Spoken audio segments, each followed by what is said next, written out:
Hello my dear students, कैसे हो आप सब। मैं Lokesh Agarwal accounts by triple में एक बार फिर आपका स्वागत करता हूं। दोस्तों आज मैं आप लोगों के लिए बहुत ही बेहतरीन चीज लेके आया हूं जिसे बोलते हैं हम प्रो राटा टेबल। बेटा पिछली बार भी मैंने जब पेपर सॉल्व करके डाले तो कई बच्चों के कमेंट्स आए कि सर ये टेबल कैसे बनाते हैं, ये सिखाओ, बहुत अच्छी टेबल है। तो आइए आज मैं आप लोगों के लिए टेबल लेके आया हूं किस तरीके से प्रो राटा के क्वेश्चंस को सॉल्व करते हैं एक वर्किंग नोट की टेबल बना के। हो सकता है आज की क्लास में जब मैं टेबल बनाऊं तो आप लोगों को ऐसा लगे कि सर ये बहुत लेंदी है, यूजलेस है, टाइम वेस्ट करती है। बेटा मैं आपको श्योरली कह रहा हूं ये टाइम वेस्ट नहीं, टाइम बचाएगी और एक बार में तो समझ में नहीं आएगी। यानी आप 2-3 सवालों को जब करके देखोगे तभी आप लोग ग्रास्प पर कर पाओगे, इसको पकड़ पाओगे कि ये कैसे बन रही है। ठीक है, लेकिन ध्यान से सुने एक एक बात को। और जो लाइव देख रहे हैं, जो रिकॉर्डेड वीडियो देख रहे हैं, वो लोग तो क्या कर सकते हैं, रिप्ले करके देख सकते हैं। आप लोग भी दोबारा चाहे तो रिप्ले कर लेना। करें बेटा, सवाल है हमारा example number question number 21 Govind limited. क्या होती है प्रो राटा टेबल, कब बनानी होती है बेटा? क्योंकि वैसे तो बुक में लिखा है ओवर सब्सक्रिप्शन। ओवर सब्सक्रिप्शन का मतलब जितने शेयर इशू किए थे जब उससे ज्यादा बिक जाते हैं, तो ज्यादा बिक जाते हैं तो उनका सॉल्यूशन कैसे करते हैं हमने फर्स्ट वीडियो में पढ़ा। क्या हमने देखा सर ज्यादा आ गए तो क्या कर सकते हैं, कुछ लोगों को रिजेक्ट कर दो, लात मार के भगा दो, या फिर क्या कर दो, कुछ लोगों ने ज्यादा मांगे थे तो उन्हें कम दे दो। बेटा जब कोई ज्यादा मांगता है और हम उसे कम देते हैं, इस टॉपिक को क्या बोलते हैं, प्रो राटा। ओवर सब्सक्रिप्शन को प्रो राटा नहीं बोलते। प्रो राटा किसको बोलते हैं, जब किसी ने मांगे ज्यादा हो उसको दिए कम हो तो उसे क्या बोलेंगे हम लोग, प्रो राटा बोलेंगे। ठीक है, तो अब मैं आप लोगों को सिखाने जा रहा हूं प्रो राटा टेबल कैसे बनती है। पहले सवाल पहचान लें। सवाल में लिखा हुआ है Govind limited issued a prospectus inviting application for 20,000 share. Issue कितने किए, 20,000 शेयर। कितने वाले थे, 10 वाले। प्रीमियम कितना था, प्रीमियम भी था। वैसे तो मुझे बिना प्रीमियम का सवाल पहली बारी में सिखाना ज्यादा अच्छा लगता है, लेकिन कोई बात नहीं, 3 रुपए प्रीमियम भी है, सिखा कर लेंगे। आगे बेटा, आगे क्या लिखा हुआ है, टुकड़ों में पैसे लेने हैं, यानी टोटल 13 रुपए लेने हैं। 10 + 3 13 टुकड़ों में लेने हैं। 4 रुपए एप्लीकेशन पे, 5 रुपए अलॉटमेंट पे जिसमें प्रीमियम भी है। 2 रुपए फर्स्ट कॉल पे, 2 रुपए फाइनल कॉल पे, होगा 13 रुपए टोटल। आ रही है बात समझ में? चलो ठीक है। फिर हमने किया क्या, कह रहे हैं एप्लीकेशन वो रिसीव फॉर 27,000 शेयर। बेटा इशू कितने किए थे, एप्लीकेशन आई कितनी, शेयर दे कितने सकता हूं, आई बात समझ में। शेयर अलॉट कितने कर पाऊंगा, 20 ही। एप्लीकेशन कितनी आ गई। अब इसको सॉर्ट आउट कैसे करें, खुद वो बताता है हमें। पहली लाइन में उसने बोला refuse allotment to the applicants of 10,000 share. कह रहे हैं 10,000 लोगों को तो रिफ्यूज यानी कि मना कर दो। कितने दोगे इनको, 0। रिफ्यूज करने का मीनिंग क्या हुआ, 10,000 मांगने वालों को कितना देना है, 0 देना है, कुछ नहीं देना। सेकंड, ओ सॉरी मेरी नजर हट गई, ऊपर 16,000 का पॉइंट था, sorry. To applicants of 16,000 share full allotment, ये लिखा था। तो 16,000 को कितने दे देंगे, ये तो वो घर के जमाई है जिनको हम मना नहीं कर सकते। 16,000 को 16,000 दे दिए। 6,000 एप्लीकेंट्स को कितने दिए, ज्यादा मांगने पे कम देने को ही क्या बोलते हैं, प्रो राटा। लेकिन क्या प्रो राटा टेबल तीनों के लिए बनेगी, टोटल बनेगी, लेकिन बोलते इसको है प्रो राटा। 6,000 मांगने पे 4,000 दिए और 5,000 को निल यानी कि लात मार के भगा दिया। आई बात समझ, कैसे बनती है प्रो राटा टेबल, आइए जरा नजर डालिए। यहां पे बिल्कुल रिलैक्स होकर बैठ जाइएगा, कोई कॉपी पेन अभी कुछ नहीं लिखना, केवल और केवल देखना है और समझना है। प्रो राटा टेबल, बेटा प्रो राटा टेबल में कॉलम कितने बनते हैं, सर बहुत सारे। कॉपी को टर्न करके बनाना चाहिए इनफैक्ट। ठीक है, बताऊं पहले कॉलम सीख लें कौन कौन से। सबसे पहला जो कॉलम बनेगा उसका नाम होगा एप्लीकेशन रिसीव्ड, यानी कि कितनी एप्लीकेशन आई। दूसरा शेयर्स अलॉटेड, यानी इसको बदले में शेयर अलॉट कितने किए। एप्लीकेशन कितनी आई, बदले में शेयर अलॉट कितने किए। ये 2 पॉइंट्स का एक कॉम्बिनेशन हो गया, हाँ या ना। ठीक है बेटा, हाँ या ना। Application received, share allotted. पहले इसी को भर देते हैं, काम करते हैं। बेटा उन्होंने खुद ने ये बात, हमेशा सवाल खुद बताता है, रेड मार्कर से लिख रहा हूं क्योंकि सवाल खुद बता रहे हैं बात। पहले पॉइंट में उसने बोला 16,000 वालों को फुल अलॉटमेंट कर दूं, यानी जिनसे 16,000 एप्लीकेशन आई उन्हें शेयर कितने दिए। दूसरे पॉइंट में उसने बोला 6,000 वालों को 4,000 दो, यानी जिनसे 6,000 एप्लीकेंट थे उन्हें दिया कितना। और तीसरा 5,000 को निल दो, यानी 5,000 को कितना दो सर, 0। आओ जरा एक बार इसका टोटल चेक कर लेते हैं बेटा। 16 और 6 22 और 5 27,000। ठीक है, 16 और 4 20,000। क्या यही हमारी सिचुएशन थी? जी हां, हमारे पास एप्लीकेशन आई थी 27, जिनको शेयर दे कितने सकते थे, 20। ये जो मैंने बनाया ये सवाल का हिस्सा था, आंसर का नहीं। हाँ या ना, वो बात चले कि बनाएंगे हमेशा, लेकिन ये बात कहां से दिखती है हमें, सवाल से दिखती है। ये जिसको नहीं समझ में आया पहले वो पूछ लो मुझसे, एक एक करके, कोई भी पूछना है किसी को? ये बात सबको समझ में आ गई कि पहले कॉलम का नाम क्या है? Application receive. दूसरा, हमारे पास एप्लीकेशन आ गई तो हमने बदले में उसको शेयर कितने दिए। क्लियर है? अच्छा, अब सबसे पहले एंट्री किस चीज की होती है बताओ? किस चीज की पूछा है? सवाल समझते हो तुम क्या पूछा है? एप्लीकेशन मनी मिलने की होती है, हाँ या ना? तो यहां पे जो पहला कॉलम बनेगा वो बनेगा एप्लीकेशन का रेट। बताना कितना था? श्योर? 4 रुपये है, ठीक है। तो एप्लीकेशन 4 रुपए। बेटा पहली एंट्री किस चीज की होती है? रिसीव्ड की। तो यहां क्या लिखूंगा? रिसीव्ड, यानी एप्लीकेशन पर रिसीव कितने रुपए हुए, और बाद में उसको ट्रांसफर करने की एंट्री होती है, हाँ या ना? तो बाद में लिखूंगा ड्यू कितने हुए। ड्यू बोल सकता हूं ट्रांसफर की एंट्री को। तो ये हमारा अगले 2 कॉलम का सेट है। ये एक 2 कॉलम का सेट था, अभी अगले 2 कॉलम का सेट है, ठीक है। एप्लीकेशन के 4 रुपए, एप्लीकेशन का रेट लिखा। पहला कॉलम का नाम क्या रखा कि एप्लीकेशन पे कितना रुपया मिला, यानी कि रिसीव्ड। दूसरे कॉलम किस चीज की एंट्री होती है? ट्रांसफर वाली, यानी दूसरे कॉलम का नाम क्या रखूं? ड्यू। आ रही है बात समझ में? ठीक है बेटा, ये अगले 2 कॉलम है। ये 2 कॉलम कैसे भरते हैं? बहुत आसान है, ध्यान से सुनना बेटा। कैसे भरते हैं? सर एप्लीकेशन का रेट है 4 रुपए, ये है रिसीव्ड। बेटा स्टेप जरूर सुनेंगे। 4 रुपए रिसीव्ड वाला कॉलम ऐसे भरेंगे, है ना? ये रिसीव्ड का पॉइंट, ये रिसीव्ड का पॉइंट। रिसीव में वैल्यू रिसीव से मल्टीप्लाई करके आएगी, ठीक है। यानी यहां वैल्यू किससे आएगी? 16,000 इंटू 4। यहां पे जरूर फिंगर रखना बेटा। 16 चौक 64,000, 6 चौक 24,000, 5 चौक, बताओ समझ में आया? तो सबसे पहले रिसीव में वैल्यू डालते हैं ऐसे, कौन से मल्टीप्लाई करके? रिसीव से मल्टीप्लाई करके। कोई डाउट है किसी को इसमें? जो बच्चे फर्स्ट टाइम पढ़ रहे हैं सभी को क्लियर है? चलो ठीक है। फिर ड्यू, ड्यू का मतलब लेना कितना चाहिए था। इस शब्द को, हिंदी शब्द को पकड़ना। रिसीव्ड का मतलब होता है मिला कितना, और ड्यू का मतलब क्या होता है? लेना। एक बात बताओ यार, जिस बंदे ने 4,000 शेयर मांगे उससे मुझे लेने कितने रुपए चाहिए थे? 4,000 इंटू 4 16 ही, मिले कितने? 24। ड्यू का मतलब समझ लो, ड्यू का मतलब क्या है? लेने कितने चाहिए थे इस बंदे से। आओ बेटा, अलॉटेड वाले पे फिंगर रखोगे, यानी ड्यू में वैल्यूज कहां से मल्टीप्लाई करके निकालते हैं? अलॉटेड से। ये बात समझ में आ रही है? अभी मैं लिख नहीं रहा, बस समझा रहा हूं आपको कि किससे मल्टीप्लाई करके निकालते हैं? अलॉटेड से। चलो ठीक है। अगले कॉलम का नाम होता है बेटा एक्सेस। क्या नाम होगा अगले कॉलम का? Excess received. इसका मतलब होता है रिसीव्ड माइनस ड्यू। क्या मीनिंग हुआ? Receive minus due. क्यों सर रिसीव माइनस ड्यू का मतलब? जिस बंदे से 64,000 रुपए आ गए, चलो यहां पे लिख देता हूं थोड़ी देर के लिए, वैसे तो बाद में बताऊंगा। 16 चौक 64,000, 4 चौक 16,000, 0 चौक, यानी जिस बंदे को शेयर दिए ही नहीं उससे कुछ लेना चाहिए था क्या? चलो अगला कॉलम है एक्सेस। एक्सेस का मतलब कितने रुपए ज्यादा आ गए ये पता लगाना। एक्सेस का मीनिंग क्या है? कितने रुपए ज्यादा आ गए ये पता लगाना। बेटा रिसीव माइनस ड्यू, यानी 64 माइनस 64, इस बंदे से तो कुछ भी एक्स्ट्रा नहीं आया। 24 माइनस 16, इस बंदे से कितने रुपए एक्स्ट्रा आ गए? 20,000 माइनस 0, इस बंदे से कितना एक्स्ट्रा आ गए? बताओ समझ में आ रहा है या नहीं आ रहा? आ रहा है? 4 और 4 8, 6 और 2 4 10, 1,08,000, 6 और 4 10, 1 और 1 2 और 6 8। टोटल लगाना चाहो तो इसका भी लगा दो, इसका टोटल काम नहीं आता इसलिए मैं लगा नहीं रहा हूं, काम नहीं आता। आप लगाना चाहो तो लगा देना, कोई दिक्कत नहीं है। बताओ अभी तक जो समझ में आया, जो भी समझाया। अब आपको कितने कॉलम बनाने हैं? बेटा हमारे पैसे कितने टुकड़ों में मांगने थे? Allotment, first call, final call, ये 3 टुकड़े थे। सबके लिए 2-2 कॉलम बनाने हैं। कितने कॉलम? सबके लिए 2-2 कॉलम। और नाम क्या होगा? Due adjust, due adjust, due adjust. Allotment के कितने रुपए थे बताना? 5 रुपए थे। हाँ वो मैं अभी बाद में बताता हूं। हर किसी के लिए 2-2 कॉलम।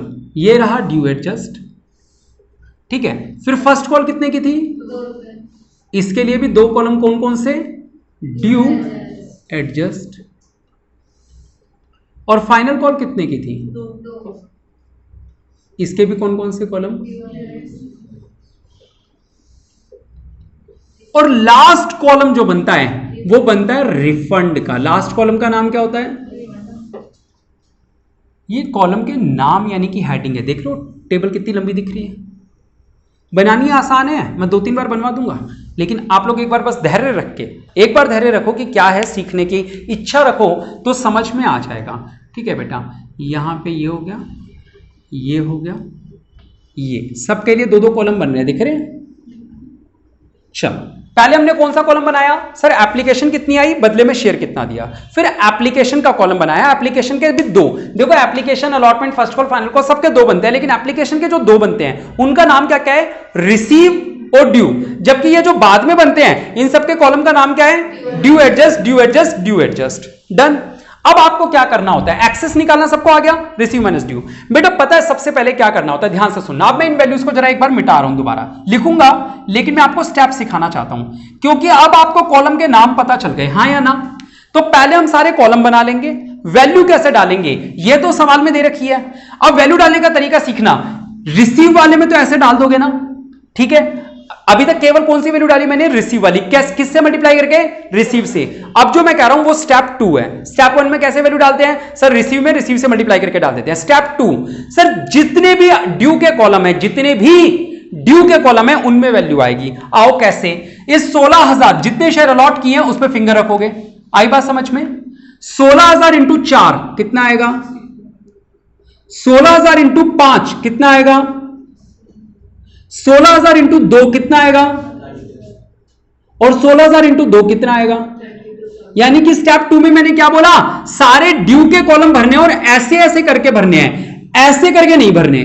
समझ रहे हो कैसे भरने हैं? लेफ्ट टू राइट भरने हैं। क्लियर है? चलो अगला 4,000 है, इस पे फिंगर रखूं। 4,000 इंटू 4, 4,000 इंटू 5, 4,000 इंटू 2 और 4,000 इंटू 2। फिर जीरो। बेटा जीरो को किसी से भी मल्टीप्लाई करो, क्या आता है? देख रहे हो आप, आधी टेबल भर गई आपकी कितनी जल्दी से। टेबल देखने में बड़ी लग रही थी ना, आधी भर गई। कैसे? सर ड्यू के जितने भी कॉलम होते हैं हमेशा किससे मल्टीप्लाई करके भरते हैं? अलॉटेड से। और ऐसे भरते हैं, ठीक है? सबसे पहला काम क्या किया सर? रिसीव्ड में ऐसे भरा।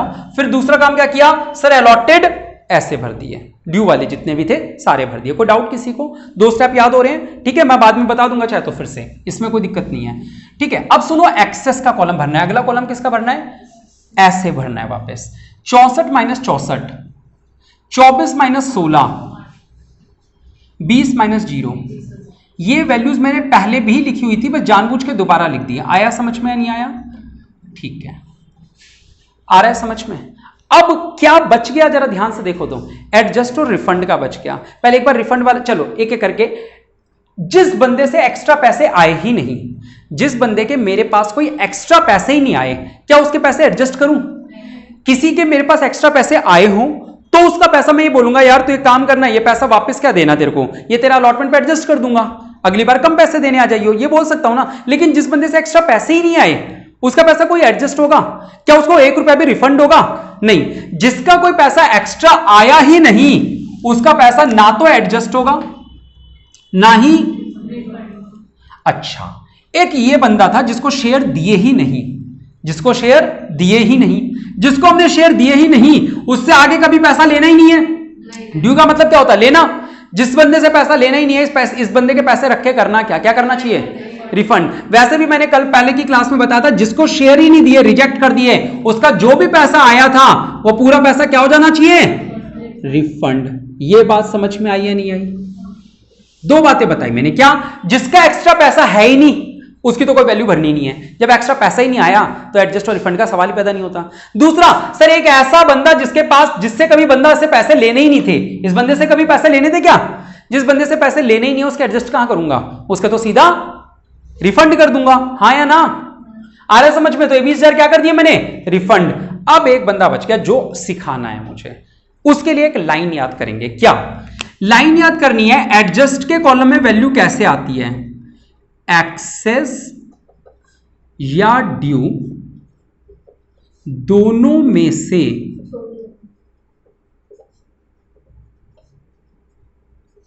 जो भी छोटी हो।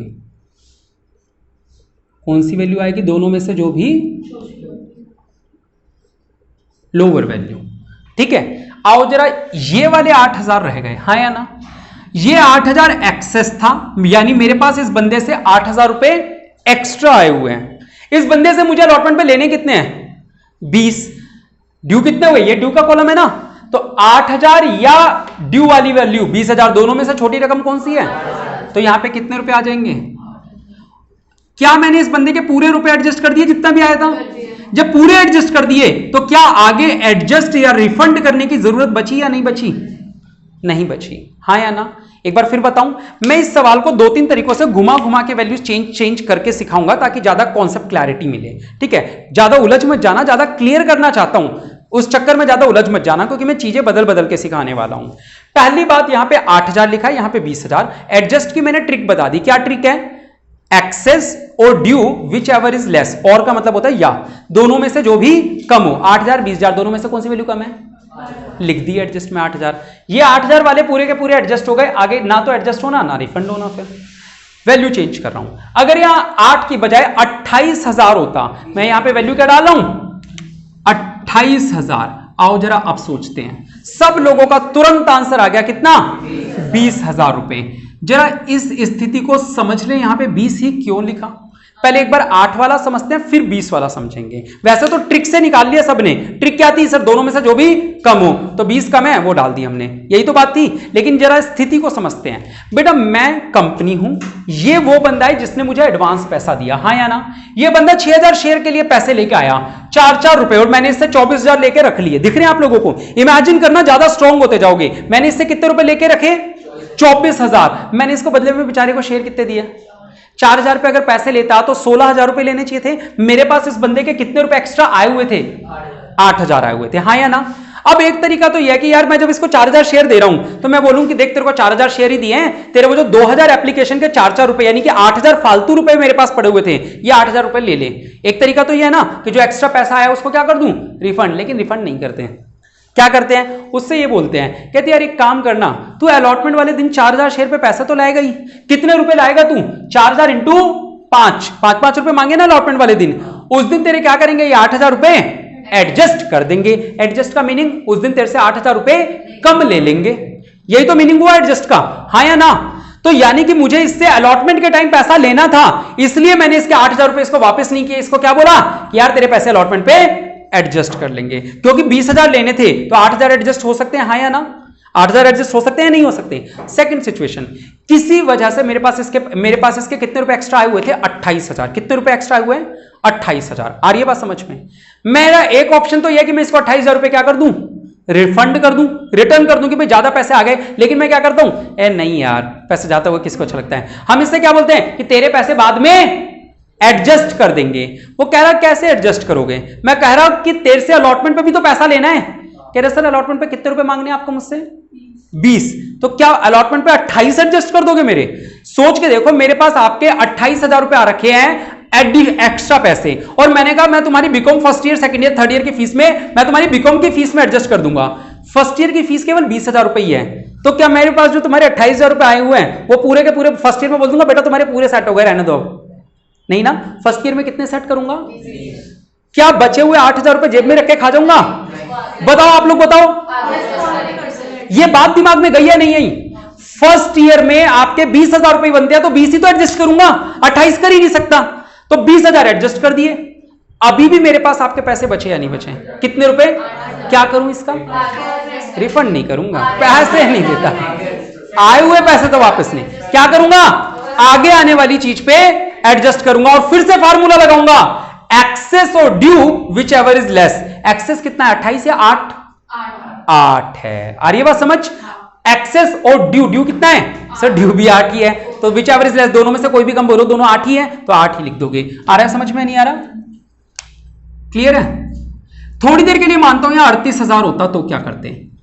मैं आपको परेशान नहीं करना चाहता, ज्यादा क्लियर करना चाहता हूं। समझना, आपने 12th में मेरे को इतने रुपए दे दिए कि 38000 रुपए मेरे पास आपके फालतू पड़े हैं। मैंने कहा बेटा कर देंगे एडजस्ट, क्या फर्क पड़ रहा है? मेरे पास पैसे चिल्लर नहीं है, अभी दे देता वरना वापस, लेकिन वापस तो दूंगा नहीं। मैं क्या कह रहा हूं? कर लेंगे बेटा एडजस्ट। मेरे को आपसे फर्स्ट ईयर में कितने रुपए चाहिए? कर दूं पूरे 38000 एडजस्ट? कितने करवाओगे?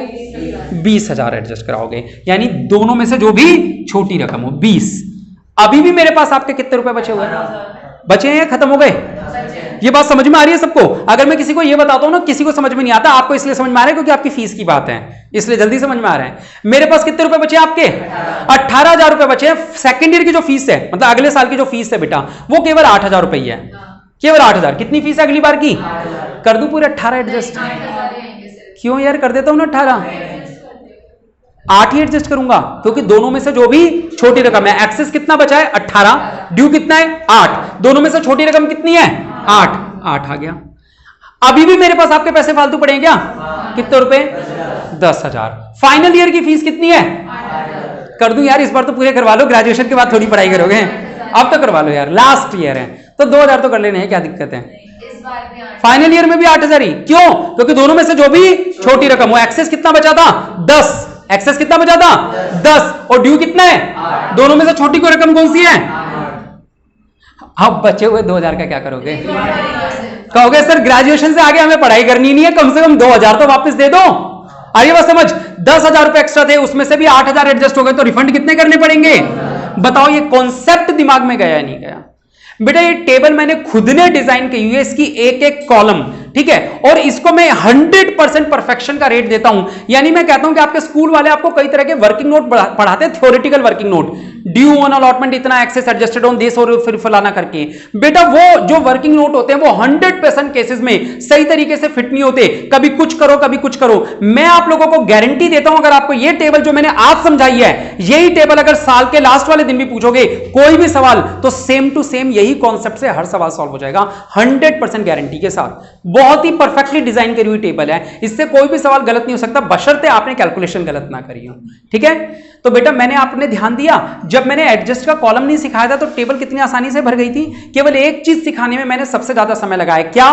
एडजस्ट के कॉलम में वैल्यू कैसे डालें, कैसे डालें, क्या सिखाया सर? एक्सेस और ड्यू, और का मतलब इंग्लिश वाला और, यानी कि या एक्सेस या ड्यू दोनों में से जो भी छोटी रकम हो वो एडजस्ट होती है। क्लियर है? अपने सवाल पे वापस चले, चलो बेटा अपने सवाल पे वापस चलते हैं। यहां पे लिखा था 8,000, 8 और 20 में से छोटी रकम कौन सी है? और क्योंकि सारे पैसे एडजस्ट हो गए तो ना तो आगे एडजस्ट होंगे और ना ही रिफंड होंगे। बेटा टोटल लगा दो, इसका टोटल 1 लाख, यहां का टोटल 8,000, यहां का टोटल 40,000, यहां का टोटल कुछ भी नहीं, यहां का टोटल 40,000, यहां का टोटल कुछ भी नहीं, और यहां पे 20,000। बच्चे कहते हैं सर ये कॉलम आपने फालतू बनवा दिए, देखो खाली पड़े हुए, पड़े रहने दो खाली, लेकिन बनाने जरूर है, पड़े रहने दो खाली लेकिन बनाने जरूर। कितना टाइम लगता है एडीजे लिखने में? टाइम लगता है क्या? कोई एडीजे लिख दो, बने रहने दो, क्या फर्क पड़ता है? जब वैल्यू आएगी तब डल जाएगी, नहीं आएगी तो पड़े रहने देना। समझ में आ रहा है? टेबल लेंदी है लेकिन आसान है बेटा। फर्स्ट टाइम में मैं हमेशा कहता हूं मुश्किल लगती है। आपने बचपन में साइकिल चलाना सीखा होगा, फर्स्ट डे खड़ाए होंगे, लेफ्ट राइट, कभी इधर गिर रही है कभी इधर गिर रही है, दिक्कत आई होगी। और आज जब साइकिल चलाते हो तो सोचते भी नहीं हो बैलेंस बना रहे हो नहीं बना रहे। फर्स्ट डे लगा होगा नहीं यार, बैलेंस बनाना पड़ता है इसका, तो बड़ी दिक्कत आती है। बाइक चलाई होगी तो यार गियर कौन सा लगाऊं अभी मैं, है ना? और कार चलाई होगी तो आपको रिवर्स गियर याद नहीं रहता होगा कहां पे है। तो कोई भी चीज जब फर्स्ट टाइम करते हैं तो ऐसा लगता है कि वो बड़ी है और मुश्किल है। जैसे जैसे उसकी चीज की आदत हो जाएगी ना, वैसे वैसे बहुत आसान हो जाएगी। और इसकी आदत मैं डलवा दूंगा आप लोगों को अगले 2 से 3 दिन के अंदर। आ रही है बात समझ में? तो ये थी हमारी टेबल। बात तो आती है इसकी जर्नल एंट्रीज की। बेटा मैं चाहता तो यही हूं कि जर्नल एंट्रीज भी हम इसके साथ ही करें, लेकिन मैं चलो आज तो मैं एक बार जर्नल एंट्री करवा देता हूं, लेकिन अगली क्लास में अब हम क्या करेंगे, हम 2-3 सवालों की केवल टेबल बनाएंगे, ताकि एक बार टेबल बनाने में माहिर हो जाएं। जर्नल एंट्री तो करते रहेंगे, कोई दिक्कत नहीं है। फटाफट से इसकी जर्नल एंट्री करा दूं। किसी को टेबल में कुछ पूछना है? करवा दूं? चलो इसकी जर्नल एंट्री फटाफट से देखते हैं कितना आसान, इस टेबल को बनाने के बाद जर्नल एंट्री कितनी आसान होती है। बस एक बात का ध्यान देना कि यहां अलॉटमेंट पे प्रीमियम था, कितने रुपए का प्रीमियम था बेटा? 3 का। तो इसको ऐसे लिख देते हैं 5 = 2 + 3, हाँ या ना? मैं रेड पेन से लिख रहा हूं, यानी कोई स्पेशल बात होगी अभी एंट्री करते समय। टेबल बनाते समय कोई स्पेशल नहीं थी। एंट्री में पहली एंट्री तेजी से किस चीज की होती है? किस चीज की होती है पूछ रहा हूं मैं। हाँ पूरा बोलो बेटा। एप्लीकेशन मनी मिलने की। Bank account debit to share application. क्यों मैं पहले दिन से आपको यही बात बुलवा रहा हूं बार बार। पहली एंट्री किस चीज की होती है? एप्लीकेशन का पैसा मिलने की। जरा ध्यान से देखो, एप्लीकेशन पे कितना पैसा रिसीव हुआ, कुछ मल्टीप्लाई नहीं करना, सिंपल टेबल से देख देख के भरना है, हाँ या ना? सेकेंड एंट्री बहुत इंपॉर्टेंट होती है प्रोराटा की टेबल में, शेयर एप्लीकेशन डेबिट। अब सुनेंगे जिन लोगों को याद है, मैंने केवल यहां लिखवाया है जितना क्रेडिट उतना डेबिट, केवल एप्लीकेशन में लिखवाया, याद है आप लोगों को? केवल एप्लीकेशन में जितना क्रेडिट उतना डेबिट। बेटा सेकेंड एंट्री इंपॉर्टेंट है, ध्यान से सुनना। टू शेयर कैपिटल, हाँ या ना? अब मैं आपको बता रहा हूं, सीखने का काम है यहां पे।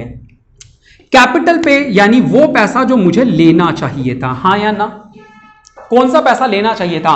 एप्लीकेशन पे जो मेरा लेने का हक था वो 20,000 शेयर पे 4-4 रुपए, यानी 20,000 × 4 कहो या 80,000 कहो, एक ही बात है या नहीं है? यानी यहां टू शेयर कैपिटल में कौन सी वैल्यू आनी है? ड्यू वाली वैल्यू, यानी कि कितने रुपए? 80,000। बेटा मैं रेड पेन से जो लिखता हूं, यानी मैं वो बात स्पेशल अटेंशन चाहता हूं आप लोगों की उस बात पे। आप लोग कॉपी करते समय ध्यान देंगे इस बात का, ठीक है। शेयर कैपिटल में कौन सी रकम जाएगी सर, ड्यू वाली, यानी एप्लीकेशन के समय ड्यू कितने रुपए हुए, इतना।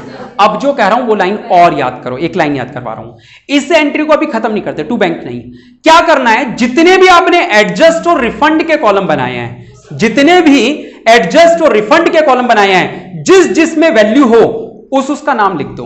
आओ जरा चेक करो, इस एंट्री में क्या करते हैं, टू शेयर कैपिटल लिखने के बाद जितने भी एडजस्ट और रिफंड के कॉलम बनाए हैं जिसमें वैल्यू उसका नाम लिख दो। ये रहा पहला एडजस्ट का कॉलम, वैल्यू है क्या, हाँ, तो क्या लिख दूंगा, टू शेयर अलॉटमेंट। कौन सी वैल्यू लिख रहा हूं बेटा, ये मैं एडजस्ट वाली, हाँ या ना, ठीक है। कितने रुपए, 8000। अगला एडजस्ट चेक करो, सर वैल्यू नहीं है। अगर वैल्यू होती तो टू शेयर फर्स्ट कॉल आ जाता। फाइनल कॉल, सर वैल्यू नहीं है, अगर होती तो टू शेयर फाइनल कॉल आ जाता। रिफंड में वैल्यू है तो क्या लिखेंगे, टू बैंक। कौन सी वैल्यू आ रही है सर, ये रेड पेन से लिखवा रहा हूं ताकि आप पहचान पाओ ये वैल्यूज कहां से उठा के लिखी है मैंने, 20000। और जरा देखो इस टेबल की बेटा काबिलियत, ये ऑटोमेटिकली लुका पैसियोली को खुश करते डेबिट और क्रेडिट को बराबर कर देता है। चेक करो, हो गया क्या बराबर, ये ऑटोमेटिकली टैली हो जाएंगे। बस आपको याद क्या रखना है, शेयर एप्लीकेशन में कौन सी वैल्यू आती है, जितना क्रेडिट उतना डेबिट। कैपिटल में कौन सी वैल्यू आती है सर, जितना लेना चाहिए था, यानी कि ड्यू, एप्लीकेशन पे जो ड्यू हुआ वो वाली वैल्यू। फिर जितने भी एडजस्ट के कॉलम में वैल्यू, उन सबका नाम, जिसने में भी वैल्यू, सर केवल इसी में थी, अगर इनमें होती तो इनका नाम आ जाता। और फिर रिफंड, रिफंड के लिए टू रिफंड लिखेंगे, टू बैंक लिखेंगे। आ रही बात समझ में, ये ऑटोमेटिकली मैच हो जाएगी। बेटा मांगने की एंट्री करनी है, मांगने की एंट्री टेबल से हटके थोड़ी सी करनी होती है, ध्यान से, क्योंकि प्रीमियम है इसलिए, वरना टेबल से ही हो जाती।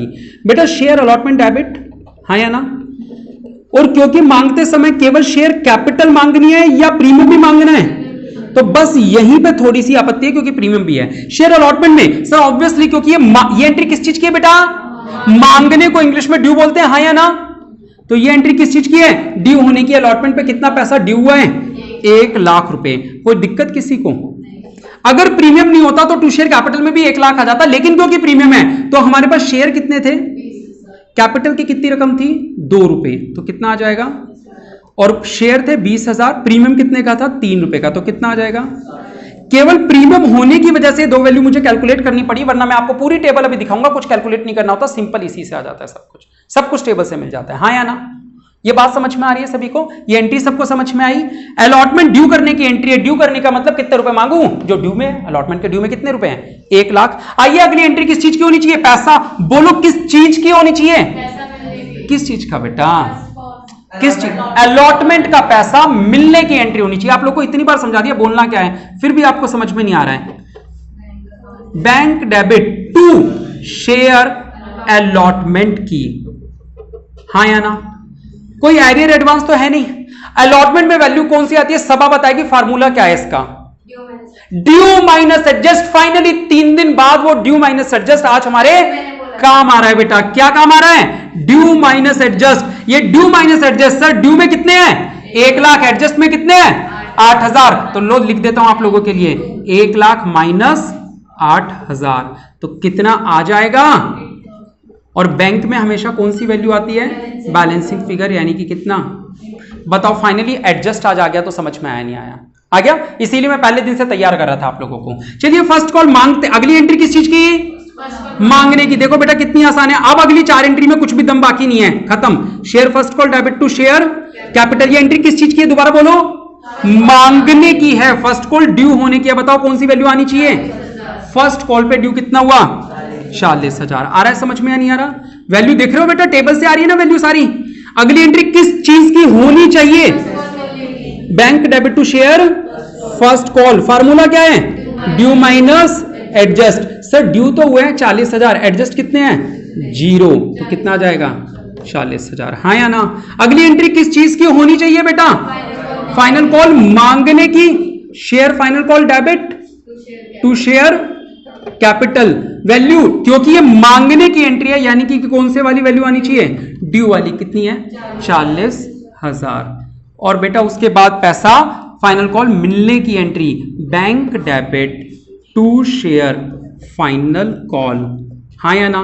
यहां ड्यू माइनस एडजस्ट, ड्यू कितना हुआ सर 40,000, एडजस्ट कितना हुआ 0, अगर एडजस्ट होता तो माइनस हो जाता, तो 40,000। बैंक में बैलेंसिंग फिगर कितना आ गया, 40,000। पहले लास्ट की 4 एंट्री फालतू थी, यानी कि इंपॉर्टेंट एंट्री जिसपे मैंने स्टार लगाया है, घर जाके रिवाइज करना है कि सेकंड एंट्री कैसे बनाते हैं। ठीक है, एक बार मैं टेबल को लास्ट में फिर से समराइज कर रहा हूं कि टेबल को कैसे बनाना है। आप चाहो तो स्टेप नोट कर सकते हो, चाहो तो याद कर लो। ठीक है, कैसे करना है सर? सबसे पहले कितने एप्लीकेशन आई और बदले में कितने शेयर दिए, ये दो चीजें रिलैक्स होकर बना लिया करो, क्योंकि ये सवाल से बनानी है, बाकी चीजें हमारी हैं। कॉलम कौन कौन से बनेंगे सर? एप्लीकेशन के दो, पहला रिसीव, बाद में ड्यू, फिर एक एक्सेस का अकेला कॉलम जो रिसीव माइनस ड्यू का डिफरेंस होना चाहिए। फिर सर जितनी भी चीजें हैं सबके दो दो, due adjust, due adjust, due adjust, फिर एक रिफंड। कॉलम के नाम याद हुए? वैल्यू कैसे डालेंगे सर? सबसे पहले रिसीव में वैल्यू डालेंगे, रिसीव से मल्टीप्लाई करके ऊपर से नीचे। कैसे डालेंगे? ऊपर से नीचे। फिर अलॉटेड पे फिंगर रखेंगे, अलॉटेड पे फिंगर रखेंगे और ड्यू के सारे कॉलम एक साथ भरने हैं। बेटा स्टेप को ध्यान रखना, क्या करना है? सारे कॉलम ऐसे, अगर ऐसे कर दोगे तो गड़बड़ हो जाएगी। मैं हमेशा कह रहा हूं मेरा तरीका, मेरे तरीके से ही चलना। क्या 16,000 पे फिंगर रखी, 16 चौक 64, 16 पंजे 80, 16 दूनी 32, 16 दूनी 32, 4 चौक 16, 4 पंजे 20, 4 दूनी 8, 4 दूनी 8, सारे ड्यू के कॉलम ऐसे, और जीरो से मल्टीप्लाई किया तो जीरो। आधी से ज्यादा टेबल तो भरी हुई दिख जाएगी आप लोगों को, है ना। अब एक्सेस का कॉलम तो आपको पता है, एक्सेस का मतलब एक्स्ट्रा जो पैसा आया, 64 माइनस 64, 24 माइनस 16, आ रहा है समझ? अब एडजस्ट, एडजस्ट वाले में क्या करना? पहले तो उस बंदे को ढूंढना जिसको कुछ दिया ही ना हो। सर एक बंदा ऐसा है जिसको कुछ नहीं दिया, इसका जो भी पैसा आया होगा ना सीधा उठा के कहां लिख देना। फिर कोई ऐसा बंदा ढूंढो जिसका एक्स्ट्रा आया ही नहीं हो, अगर नहीं आया तो बेहतर है ना, कुछ करना नहीं पड़ा। इसका कुछ एक्स्ट्रा आया ही नहीं है, जिसका एक्स्ट्रा आया ही नहीं है उसका काय का एडजस्ट, काय का रिफंड, कुछ नहीं। अब एक ही बंदा बच गया, क्या? जिसका एक्स्ट्रा आया हुआ है और एडजस्ट भी करना है। क्या फार्मूला, कौन सी ट्रिक लगाते हैं सर? एक्सेस और due whichever is less, दोनों में से जो भी कम हो, बस ये फार्मूला लगाते हुए लास्ट तक चले जाना।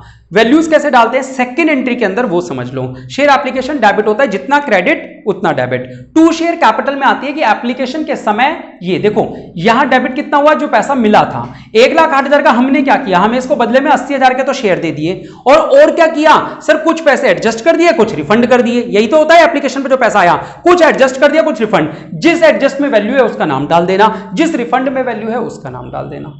आ रही है बात समझ में? बस बाकी एंट्रीज आप लोगों को आती है, ड्यू माइनस एडजस्ट का फार्मूला आप लोगों को आई क्या होगा। अब मैं आप लोगों को कुछ सवाल देता हूं जिनकी केवल प्रोराटा टेबल बना के लानी है, कम से कम 2 सवाल जिनकी प्रोराटा टेबल आप लोगों को घर से बनानी होगी। ठीक है, आज के लिए इतना ही। कैसी रही क्लास? लाइक और कमेंट करके जरूर बताएं। बहुत बहुत शुक्रिया। जय हिंद, जय भारत।